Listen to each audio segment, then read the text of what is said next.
Let me take you back to a Tuesday morning. Not just any Tuesday, but the kind of Tuesday where the teapot whistles like it's seen a ghost. The porch chair creaks a little louder, and your joints sing a medley every time you stand up. I was sitting outside in my robe. Yes, that robe.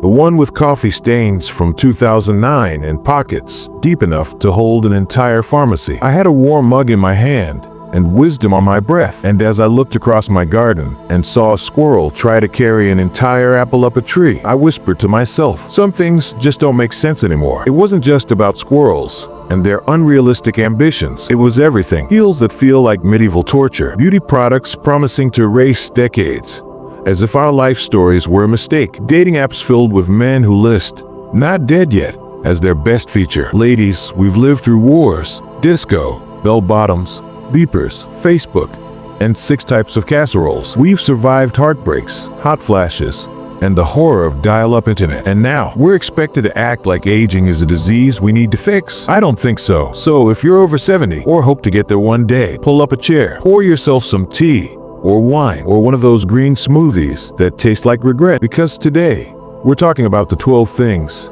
that don't make a lick of sense after 70. But first, let me ask you this. What's one thing you used to do in your 30s or 40s that now seems utterly ridiculous? Drop it in the comments.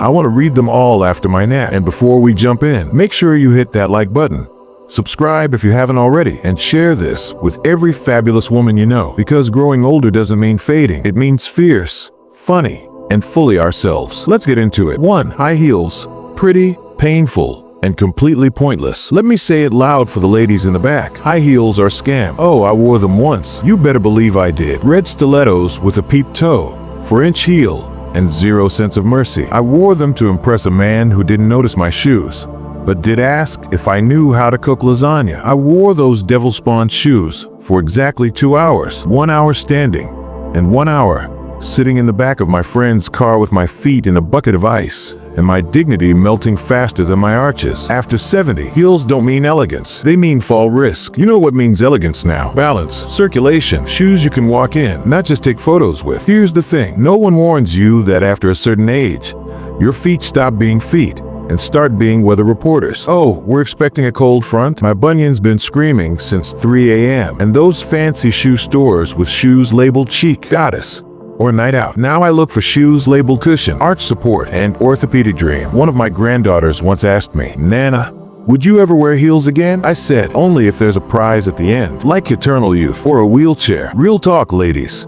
How long did you wear high heels before deciding no more of this nonsense? Tell me your story in the comments. Bonus points if it involves a wedding, a dance floor, or a broken toenail. And to the younger women watching this, you'll get it someday. One day, you'll wake up and realize you've traded cute for comfort, and you'll never look back, because nothing is more attractive than a woman who can walk confidently without fear of snapping her ankle on a sidewalk crack. Also, can we take a moment to appreciate slippers? The soft ones, the fuzzy ones, the kind that make your feet feel hugged. If they ever start making heels shaped like orthopedic slippers, maybe I'll consider it. Until then, catch me in my Skechers, baby. And yes, they're pink, because just because I'm over 70 doesn't mean I'm dead. 2. $400 anti-aging creams. Hope in a jar or expensive lies. Let's talk about anti-aging creams. Yes, those glittery jars of whipped hope sitting in your bathroom cabinet right next to the expired Tums and Alone Q-Tip. You know the ones. They promise to reverse 20 years in 20 days. They've got words like peptide,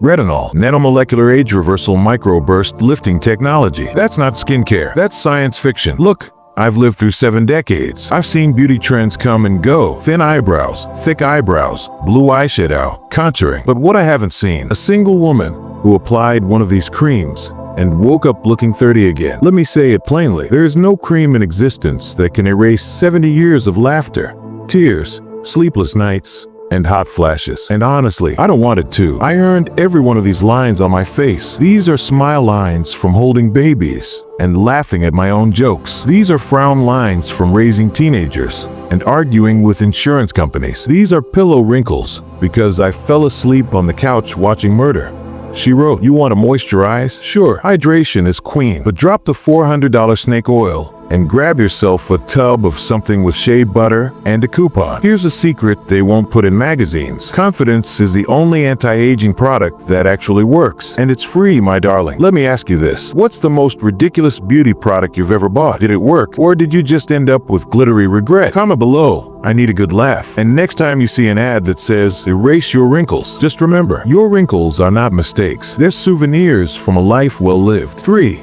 Dating after 70. Prince Charming? Honey, I just want a guy who can hear me. Let's get something straight.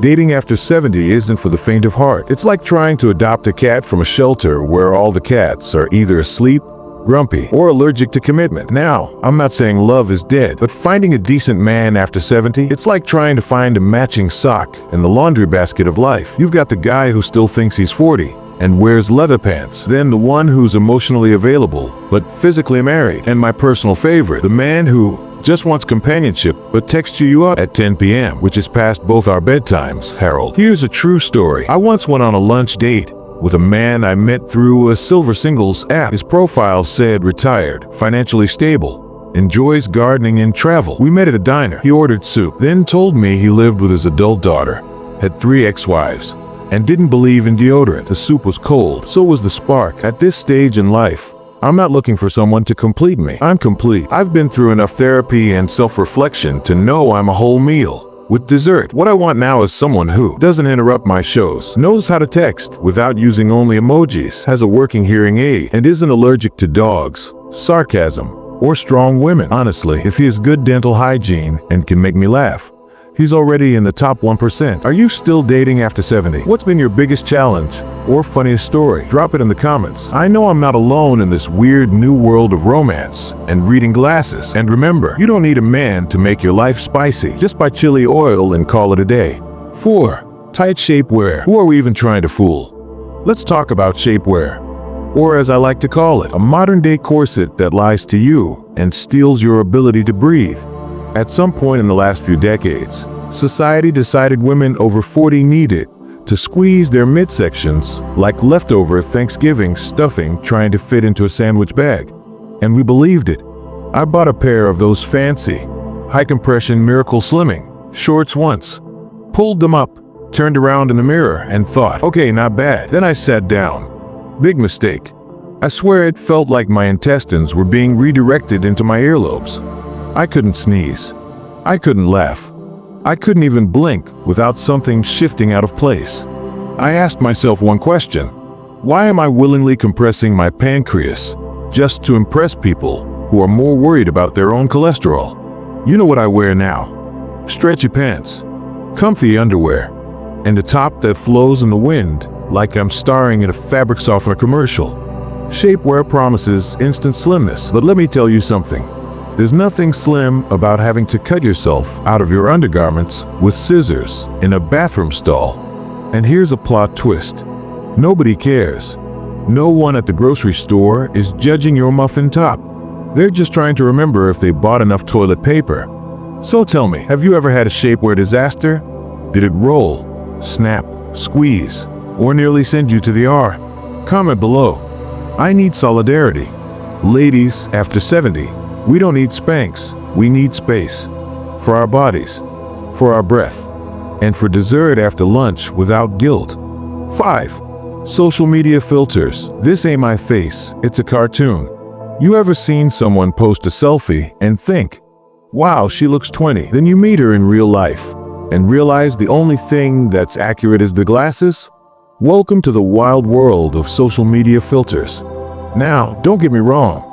I love a little soft light, a good angle, maybe even a gentle blur to hide the Mount Rushmore of forehead lines I've earned over the years.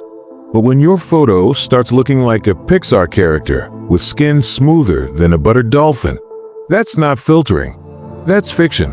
I tried one of those filters once, looked in the mirror, then looked at the screen.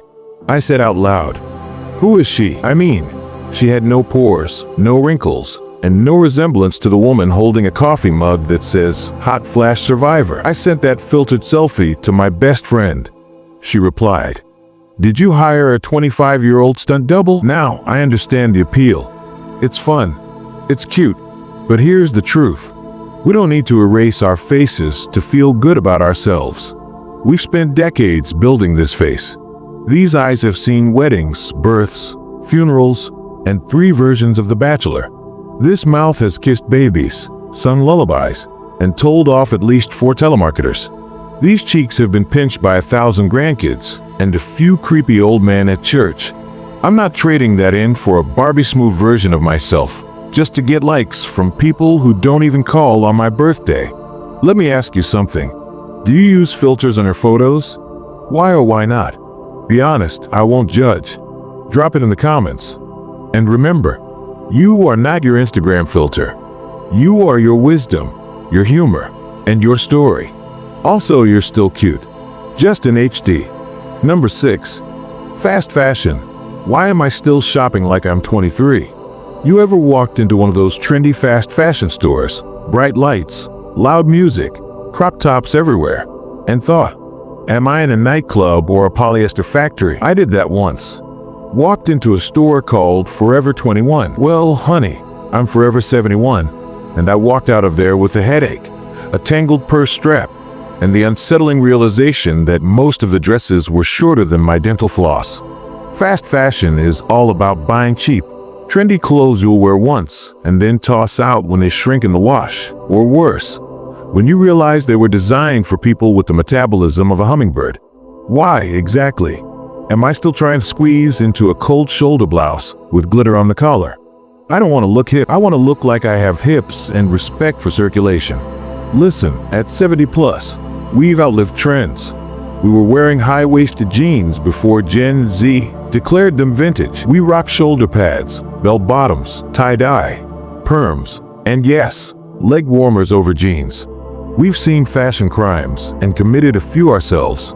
Now, I dress for comfort, confidence, and the freedom to eat a sandwich without unbuttoning my pants.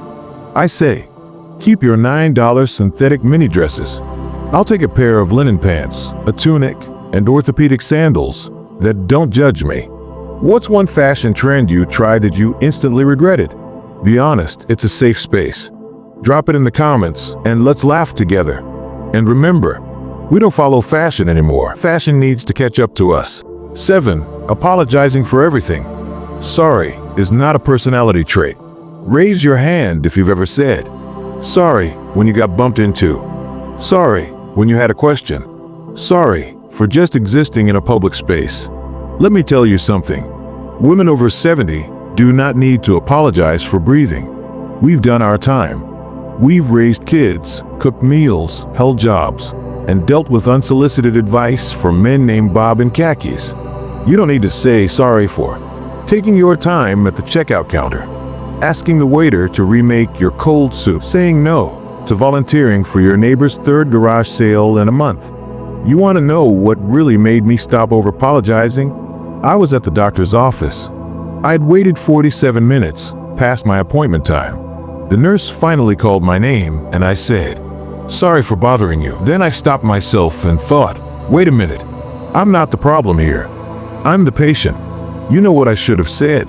Thanks for your patience, because sorry implies guilt. And unless you knocked over a wedding cake or ran over someone's garden gnome, guilt has no business here. We've been conditioned to be small, quiet, polite. But you know what we are now? Wise, loud, and absolutely done with unnecessary apologies. Want to say something instead of sorry? Try. Thank you for understanding. Excuse me. I have a question. I'm not available for that, but thank you. Let's teach the younger generation that aging doesn't mean becoming invisible or constantly sorry. It means showing up, speaking up, and not apologizing for having boundaries. Be honest. What's the silliest thing you've apologized for this week? I want to hear in the comments. Let's break the cycle together. Because, darling, the only thing you should apologize for is running out of cookies before your grandkids show up. 8. Ignoring mental health. Therapy isn't just for millennials. Back in the day, if you told someone you were going to therapy, they'd look at you like you just announced you were joining the circus. You didn't talk about your feelings. You got over it. You didn't get depressed. You had the blues. And you definitely didn't cry at family dinner unless your roast got burned beyond salvation. Well, guess what? We're not living in the 50s anymore. And ignoring mental health is as outdated as Jell-O salad with floating canned fruit. It's okay to need help. It's okay to feel lonely, confused, overwhelmed, or even just a little tired of pretending everything's fine. You've lived 7 decades, maybe more. That's a lot of life. You've experienced heartbreak, grief, change, menopause, twice emotionally, and a whole pandemic. Therapy isn't weakness. It's like sending your brain to a spa while it stretches out all the knots you didn't know were there. You don't have to lie on a couch and cry about your childhood if you don't want to. Therapy can be talking to someone who listens without judgment, learning how to set boundaries with toxic family members. Yes, Karen, I'm talking about you. Processing big life changes like retirement, widowhood, or that one time your doctor told you to stop eating cheese. And don't even get me started on self-help books. I've got a stack taller than my potted plant. Some are helpful, others are nonsense wrapped in flowery words. But if even one thing helps you sleep better, breathe easier, or laugh more, it's worth it. Tell me this, have you ever talked to someone about your mental health? What helped you most during a tough time? Drop it in the comments. You never know who it might inspire. So no, therapy isn't just for anxious 20-somethings with crystals. It's for every woman who refuses to carry her burdens alone anymore. 9. Saying yes when you want to say no. Guilt is not a hobby. Now this one deserves its own statue. How many times have you said yes to something you absolutely didn't want to do? Babysitting again because your daughter really needs some time away from the kids. Attending a church bake sale even though you've already baked enough banana bread to feed an army. Agreeing to a family reunion when you'd rather stay home and knit socks in peace. Let me say this loud for the ladies in the back. No is a full sentence. We were raised to be agreeable, helpful, self-sacrificing, and that's beautiful. Until you start feeling like a doormat with lipstick. You don't owe anyone an explanation for protecting your time, energy, or peace. Your adult children will survive if you miss one of their last-minute favors. Your neighbor will find another ride to her appointment. And that committee? They'll replace you faster than you can say gluten-free cupcakes. Be honest, what was the last thing you said yes to when you really meant heck no? Let's vent it out in the comments together. Here's your permission slip. Say no to draining requests. Say yes to coffee alone, naps, and walking around the house in your pajamas. The best part? Once you start saying no to the wrong things, you make space for the right things. Things that light you up instead of burn you out. You're not selfish. You're selective. And honey, after 70, you've earned the right to be. 10. Chasing approval. You don't need anyone's permission anymore. Can we talk about people-pleasing for a second? Some of us spent decades trying to be the perfect wife, mom, daughter, employee, neighbor, carpool driver, PDA snack lady, and Thanksgiving hostess with matching napkin rings. And now, at 70 plus, we're still worried if people like us? No, ma'am. That ends now. You don't need to get approval from your in-laws, your old boss, your friend group, or that judgmental woman at book club who's still mad you didn't read the assigned chapters. Sorry, Marge. I was watching reruns of Murder, She Wrote. Let me tell you something freeing. You are allowed to be yourself, loudly and unapologetically. Want to wear leopard print leggings and red lipstick on a Wednesday? Do it. Want to start painting birds wearing hats? Why not? Want to skip a family event to stay home and eat mac and cheese in your robe? You're living the dream. We didn't survive disco, childbirth, 8-tracks, dial-up internet, and teenage boys who don't clean their rooms just to shrink into quiet corners of politeness. Tell me, what's one thing you've always wanted to do but didn't because someone else might judge you? Write it down in the comments and let's uncage those dreams. You don't need permission to live your life. And if anyone tells you otherwise, just smile sweetly and say, I've got grandkids older than your opinion. 11. Ignoring your own body when your knees speak. Listen, let's not sugarcoat it. Aging bodies make noise. And I don't just mean groaning when you sit down or the snap crackle pop symphony from your joints. I mean signals. Your body is talking to you, and ignoring it doesn't make you tough. It makes you tired, achy, and sometimes in trouble. Like that weird twinge in your hip that's been just a little stiff since 2021. or the bloating you get every time you eat cheese. But you say, oh well, life's short, or to the insomnia that you blame on caffeine when it's actually from watching crime shows at midnight. Let me say this, your body is the most honest friend you've got, and she deserves to be heard. After 70, every little thing matters. Hydration, drink water before coffee, stretching, even if it's just touching your toes halfway. Sleeping, you don't need to earn it. Regular checkups, yes, even the ones where they prod and poke. Listen, I'm not saying you need to become a kale smoothie warrior, but if your knees say sit down, then sit. If your back says don't lift that, let your son-in-law do it. And if your gut says something feels off, trust it. Ignoring your body isn't brave. Tuning in is revolutionary.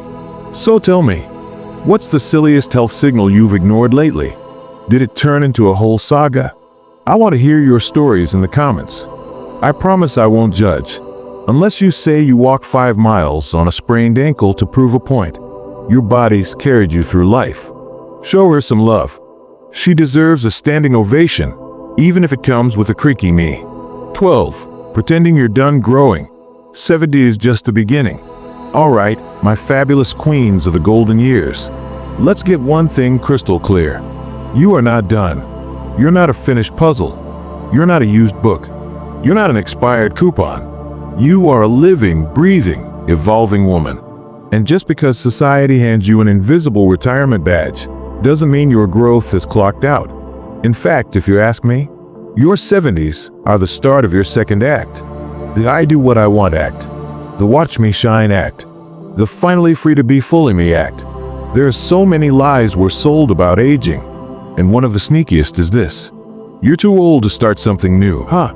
Tell that to the 74-year-old woman in my town who just got her black belt in karate, or the 83-year-old grandma who started a YouTube channel to teach crochet, or my friend Carol who decided, at 78, to finally write that novel about alien hamsters she dreamed up in the 90s.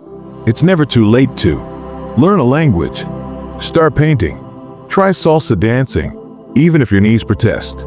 Get your first tattoo, just maybe not your grandkid's name in Comic Sans. You still have ideas worth exploring. You still have dreams whispering. What if you still have you, the most powerful, radiant version of yourself that you've ever been? So here's my question to you. What's one thing you've always wanted to do, but kept on the shelf? Drop it in the comments. Maybe this is your year to finally take it down and do the dang thing. And if anyone says, aren't you a little too old for that? You just look them in the eye and say, aren't you a little too young to understand how fierce I am? Let's be real, my friend. Aging is weird. Your body changes, your social circle shifts, and some mornings, your knees sound like a microwave bag of popcorn. But guess what? You've made it this far. You've laughed, cried, loved, lost, built, rebuilt, and grown in more ways than the world will ever see. You are resilient, hilarious, and brilliant, and you've got stories that could put Netflix to shame.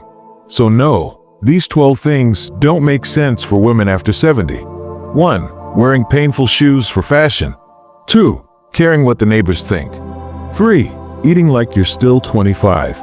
4. Doing all the housework yourself. 5. Being scared of technology. 6. Keeping toxic people around. 7. Skipping hobbies and joy. 8. Ignoring mental health. 9. Saying yes out of guilt. 10. Seeking constant approval. 11. Ignoring your body. 12. Thinking your stories over. Let them go. Burn them in your mental fireplace. Then light a new fire with what does make sense. Joy, rest, curiosity, boundaries, boldness, health, laughter, love, growth. Because you're not a has-been. You're a must-see. Like, share, subscribe, and let's grow old boldly together. If you're still reading, bless your soul and your sense of humor. You're my kind of woman. If any part of this made you laugh, nod your head, or whisper preach, then you have to do 3 things. 1. Hit that like button. Let the algorithm know we older women are here, we're fierce, and we're not watching cat videos all day. Okay, maybe just a few. 2. Share this with your sister, your daughter, your bestie, or your neighbor Margaret. You know, The one who still baked her own bread and could use a reminder that she's still a total legend. 3. Subscribe, because next week we're diving into why men over 70 suddenly love Velcro shoes, the secret life of bingo players, what happens when the cards run out, and how to fake a bad back to avoid family drama. Okay, maybe not all of those, but trust me, it's going to be good. And if you ever think it's too late to be bold, brave, or brilliant, just remember, you're not too old. You're just getting started.